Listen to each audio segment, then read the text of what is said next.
What happens when you take Dark Souls design philosophies and mix them with lightsabers, force powers, and nasties like these? Well, you get this screen a lot. Star Wars Jedi Fallen Order can be surprisingly tough, especially on the harder difficulties. But don't worry, because we've got 9 essential combat tips to help you survive. May the Force be with you. First, we need to explain something about the basic mechanics of Fallen Order. In lieu of a stamina meter, both you and enemies have a block meter. By continuously attacking a blocking enemy, you'll wear away at their block meter. If you manage to deplete this meter, you'll stun them and be able to land a free couple hits. A few things to note: if you parry an attack, you won't lose any of your block meter, and in fact, you'll actually damage your opponents, which makes it a super valuable technique. But know that your opponents can and will parry you as well, which means you can't just go in mashing attack and not expect a retaliation. In a lot of action games, you can cancel out of your attack with a defend or dodge if you're early enough in the animation, allowing you to be aggressive without completely neglecting your defense. This is not the case in Jedi Fallen Order. You cannot cancel your attack at all once you press the button, which means you need to pick your spots carefully. This is especially important when dealing with the big beasties, as they hit extremely hard and can usually power through your own attacks, making trades an extremely bad idea. So only attack them when you have openings, which will present themselves once you block or parry their attacks, or when you use your force powers to create an opening yourself. Speaking of, force powers are the great equalizer in Jedi Fallen Order. They are appropriately extraordinarily powerful, sometimes allowing you to altogether skip a tough fight just by pushing enemies off a ledge, tossing them against a wall, or slowing an enemy down to get free hits without having to actually deal with their block meter. The Force affects different enemies in different ways, so make sure to experiment with different enemies to learn which powers work best on which enemies. Which brings us to...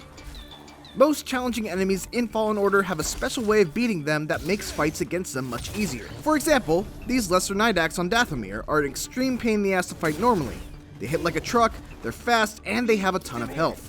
But if you're able to parry just one of their attacks, you'll know that they've got 2 more coming your way, and if you parry those 2, you'll be able to kill them instantly.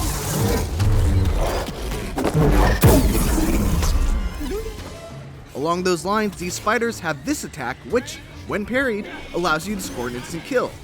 Rocket launcher stormtroopers can deal huge damage, but you can force push their rocket back at them. Probe droids can have their lasers reflected at them, and when they're about to blow up, they can be force pulled and thrown towards other enemies.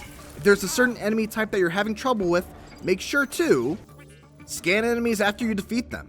Jedi Fallen Order has a Metroid Prime-esque scanning system that allows you to scan not only objects in the world for some added context, but also defeated enemies. You can then view the enemies in the tactical guide section of the menu, which will provide excellent hints on how to most efficiently take down these types of enemies in the future.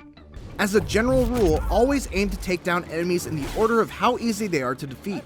That typically means you want to first focus on the ranged enemies, since they'll go down in 1 or 2 reflex or a simple lightsaber strike. Then you want to go for the tougher melee enemies, and then finally the purge troopers. This is important because dealing with purge troopers is already tough enough, but having to deal with purge troopers while also having to worry about getting shot from off screen is a surefire recipe for failure. Look, I'm guilty of this bad habit myself. It's a holdover from my time playing Dark Souls, and it's especially to do in Fallen Order because there's no stamina meter. But spamming rolls in this game is actually very bad, because if you do, you're often missing a good opportunity to counterattack, and sometimes putting yourself in more danger. There are 2 types of evades in Fallen Order. Just tapping the dodge button once will cause a quick short-range sidestep, while pressing it twice will cause you to actually roll away. The rolls are great to use to get out of a bad spot, but they're actually quite vulnerable at the end, and many enemies have moves that are timed so that they will clip you during this vulnerable period if you try to roll to avoid their attack. So, as a general rule, unless you're trying to avoid a big, scary, unblockable attack with a ton of range, stick to blocking. And if there's a big, scary, unblockable attack with not a lot of range, try to sidestep it so that you're still in counterattack range after the dodge. For most of Fallen Order, you'll have access to both your standard lightsaber and a double-sided saber a la Darth Maul.